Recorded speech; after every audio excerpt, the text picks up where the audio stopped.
un programme, le premier programme qui s'intitule Sécurité alimentaire, nutrition et santé humaine. Un programme numéro 2, étude des principales pathologies en Mauritanie liées à l'environnement et au comportement social. Un troisième programme, biodiversité et santé. Et un quatrième programme, pollution, santé, environnement et société. Comme vous pouviez le constater, la problématique de la pandémie Covid-19 cadre parfaitement avec les programmes 1 et 3 de notre laboratoire.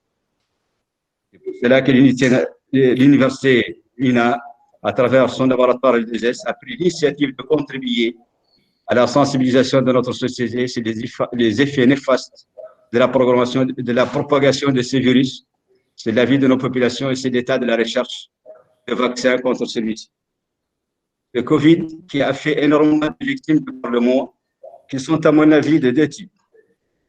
Les victimes directes, c'est-à-dire les populations qui ont succombé à la maladie après avoir contracté le virus, et le reste de la population mondiale qui subit les conséquences économiques et sociales des mesures de confinement, de distanciation sociale imposées à raison par les États à cause de la facilité de transmission qu'a cette maladie. Par rapport au reste du monde, nos pays subsahariens sont aujourd'hui en consultant les chiffres de l'OMS, plus concernés que jamais par les conséquences économiques de cette maladie. En effet, si ces mesures palliatives, telles que le confinement par exemple, perdurent, un déclin considérable du produit intérieur brut par habitant surviendra les années prochaines, ce qui entraînera un risque de faire régresser les pays de la région au taux de pauvreté connu il y a plus d'une décennie. Pour débattre de toutes ces questions, donc, je vais laisser les spécialistes invités à se présenter et débattre de ce sujet, selon un programme que je vais lire rapidement. On va commencer par une cérémonie d'ouverture. Et l'ouverture sera faite par le président de l'Université de Nouakchott, Al-Asriya. Bien sûr, il y aura précédé par une allocution du directeur du laboratoire LE2S. Après l'ouverture officielle, donc il y aura de 9h30 à 10h15 une présentation du laboratoire LE2S par le professeur Aliou Paris, directeur de l'LE2S, un enseignant-chercheur à la faculté des sciences et techniques, suivi d'une présentation de 30 minutes du docteur Abdallah El-Wali, professeur hospitalo-universitaire à la faculté de l'INA, responsable du programme L2S. Et sa présentation s'intitule L'application de L2S à la thématique du workshop. Suivi aussi d'une présentation du professeur Ali Mohamed Salim Boukhari, directeur de l'Agence nationale de recherche scientifique et d'innovation, en fait sous forme de commentaire comme il l'a précisé, qui est enseignant-chercheur également à la faculté des sciences et techniques. La deuxième séance de 10h15 à 11h15, qui est modérée par le professeur Ali Boukhari,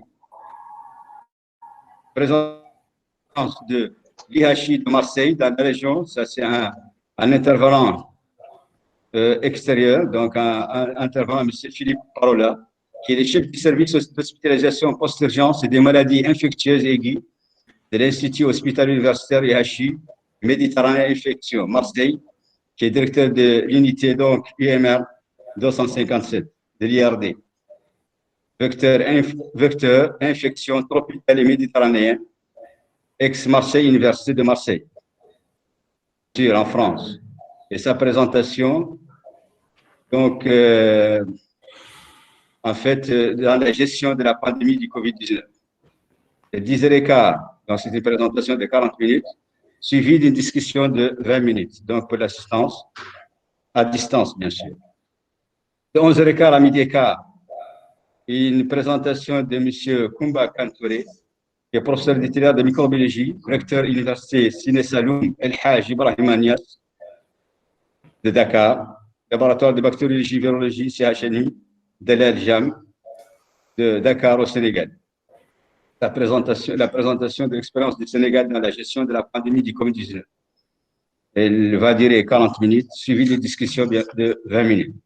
De 12h15 à 13h, une présentation du docteur Ahmed El-Bara, professeur hospitalier universitaire de la faculté de médecine de l'INA et chef de service de virologie à l'INRASP. Et sa présentation s'intitule Aperçu sur des aspects virologiques des cas suspects Covid-19 reçus à l'INRASP. 13h à 13h45, présentation de la situation épidémiologique du Covid-19 en Mauritanie par M. Sid Ahmed Soufiane, de la faculté de médecine de l'INA et chef de service des maladies infectieuses au Centre hospitalier national. Et sa présentation s'intitule « Prise en charge des cas Covid-19 hospitalisés en Mauritanie ». La dernière séance de la journée, elle est de 13h45 à 14h30, qui est une présentation de M. Mohamed Val Mohamed Abdallahi, enseignant-chercheur et chef du département de biologie à la faculté des sciences et techniques de l'INA, aspect, c'est des vaccins anti-Covid-19.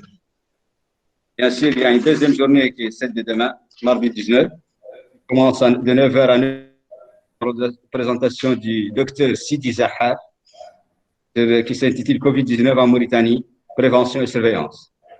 Suivi d'une présentation du professeur Nicolas Ayessou de l'Université Cheikh Anta Diop de Dakar, qui s'intitule Volet nutritionnel et aspect sécurité alimentaire de la Covid-19.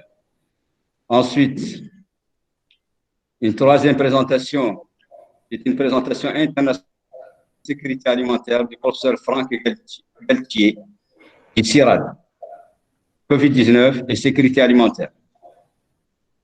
Une autre présentation donc qui en mi-journée, qui est la présentation donc locale sur la thématique sécurité alimentaire du docteur Moussa Salatou Diagana, directeur de la santé de la mère et de l'enfant au ministère de la Santé.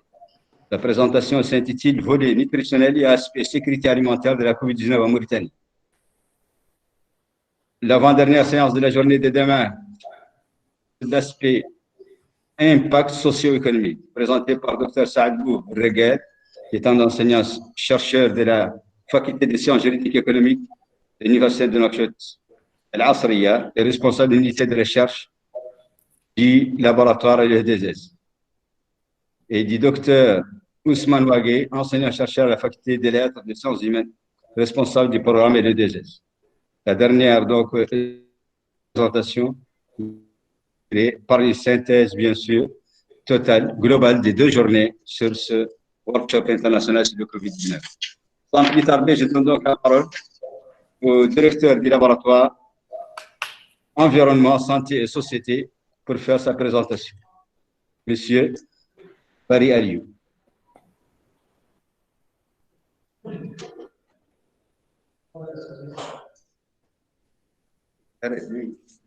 Moi, j'arrête.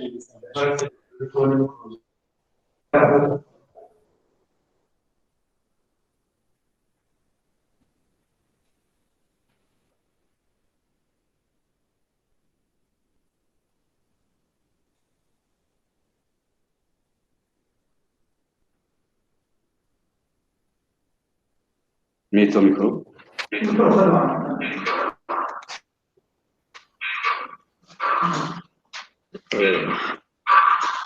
Monsieur le Président de l'Université de Nouakchott, Al-Asriya,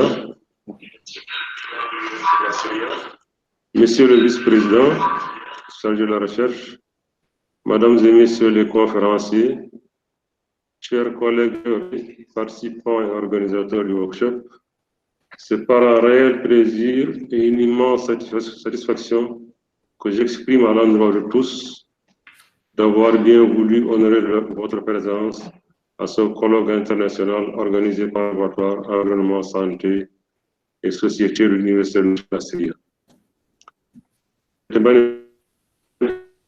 Cette manifestation scientifique de haut niveau, initialement prévue en présentiel, mais qui se résout finalement en mode distanciel vu le contexte, revêt une importance capitale à plus d'un titre. D'abord, c'est le premier colloque international organisé par le jeune laboratoire LEDZ, à peine 2 ans d'existence. Ensuite, c'est la première rencontre d'un tel haut niveau traitant la thématique du Covid-19 dans le pays.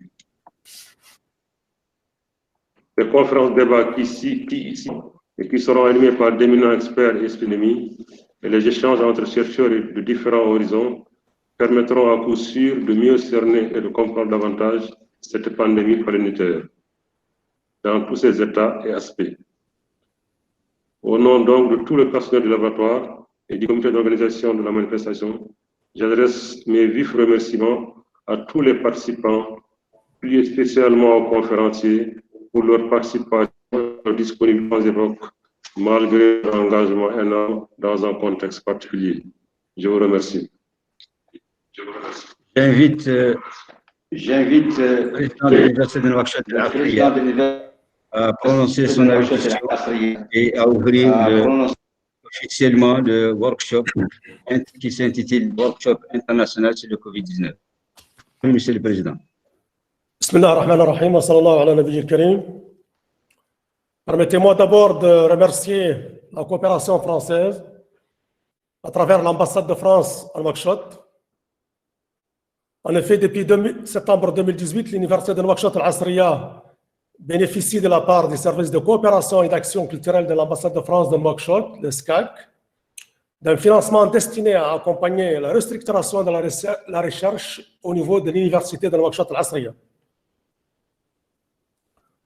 Cet appui s'est traduit par la mise en place du projet dénommé ELARA, accompagnement à l'incubation de laboratoires de recherche par l'apprentissage, dont l'une des plus importantes réalisations est la création du laboratoire LE2S, organisateur principal de cette manifestation scientifique de niveau international. La thématique de ce colloque international sur la pandémie de Covid-19 fait de la manifestation une première en Mauritanie. Elle vise surtout à faire connaître et mieux comprendre la pandémie dans tous ses aspects, sanitaires, socio-économiques, psychologiques, etc. Il s'agit de faire l'état de l'épidémiologie de la pandémie du Covid-19 et son évolution en Mauritanie, apprécier l'efficacité des mesures de lutte et leurs impacts socio-économiques et sanitaires sur la population, explorer les pistes de la pandémie en Mauritanie et de s'enquérir de l'expérience de la gestion de la COVID-19 dans d'autres pays. Pour terminer, j'ai saisi l'occasion pour remercier très sincèrement les experts et spécialistes de la pandémie des divers horizons qui animeront en visioconférence ou en présentiel des conférences débats sur la pandémie, mais aussi les organisateurs et tous les participants de ce colloque. Sur ce, je déclare ouvert les travaux de ce colloque et je souhaite plein succès à vos travaux. Je vous remercie.